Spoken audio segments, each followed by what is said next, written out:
घ्या, एक नाही दोन नाही, ती परंपरा जपलीच नारायण. वा समर्थ 1-1.5 महिना आपल्या घरात राहिले, आपल्या पुतण्यांना म्हणजे मोठ्या भावाच्या मुलाला चांगले चांगले श्लोक शिकवले. त्यातला तो एक श्लोक वदनी कवळ घेता हा समर्थांनी आपल्या पुतण्यांना शिकवलाय, म्हणजे आपल्याला शिकवलंय.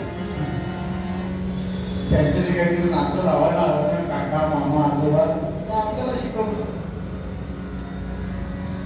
आणि समर्थ 1-1.5 महिना राहिले, संपूर्ण गाव येऊन दर्शन घ्यायला लागलं. आमचा नारायण आला, आमचा नारायण आला.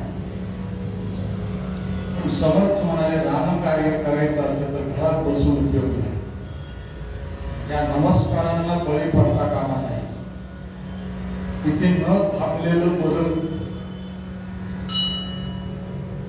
समर्थ निघाले, 1 गाव 2 गाव करत समर्थाने जांब सोडलं आणि नाशिकच्या आसपास असणाऱ्या गावांमध्ये समर्थ आले.